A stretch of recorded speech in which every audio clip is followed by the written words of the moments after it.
Hey guys, it's MC Fix It here. I have a sliding patio door and the door works fine, but the lock does not work. I do believe that this little lock piece is broken where it goes into the mortise lock and it can't actually flip over and lock. So I ended up getting a new one, and so this is by Primeline. It is a patio door. It does come with a new lock and new hardware. So we're going to go ahead and remove this one and install the new one. So you can see the lock is not moving up and down. So we're going to go ahead and remove the two Phillips screws.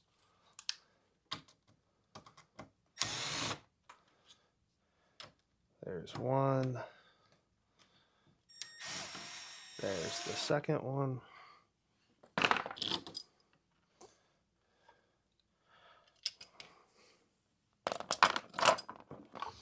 So I don't know what happened. There should be another piece to the backside here, but it is missing, which makes it lock and unlock. So I'll simulate that right here.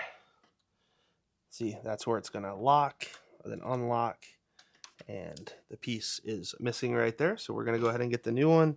We'll go ahead and put the new one in, and it does have the locking mechanism that we are missing. One thing you will want to check is the spacing on your holes here.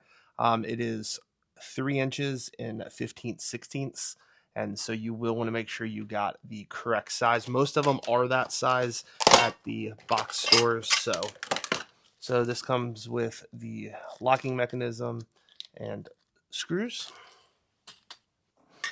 So it will sit inside the channel here, so you will have to choose which channel it goes in, and that'll be based on where it's at. But we'll go ahead and put this in and test. Look at that, it works.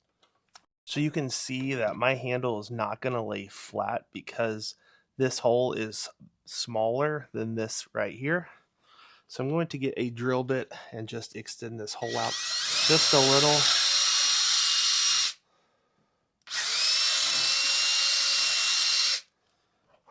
So we'll go ahead and test that, see if that gets us flush, which that does now. So that will be locked into place. You are going to want to test your lock as well. That looks like it's working well. We're going to go ahead and put the back panel on. Make sure you put this the way you would like it to be.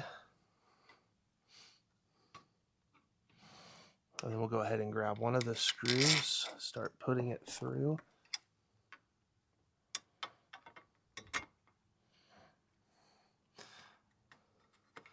I'm just going to start this guy by hand. So there are a couple of different length screws. Make sure you get the correct one. Push it through, make sure it looks like it's lining up. Carefully with any kind of power tools here. We don't want to go crazy. We're just tightening it up nice and easy. And we'll go ahead and test that lock again. Woo! Looks like it's going to work. So we'll go ahead and close it and give one final test. So we'll go ahead and close the door. Go ahead and put the lock on there, and it is not going anywhere. You go ahead and lift it up, and the lock removes itself. Back down, locked, you are good. If this video was helpful, if you do have any questions, make sure to put them down in the comment section down below. Also, the list of the tools and the supplies I used to make this video. Hope you have a great rest of your day.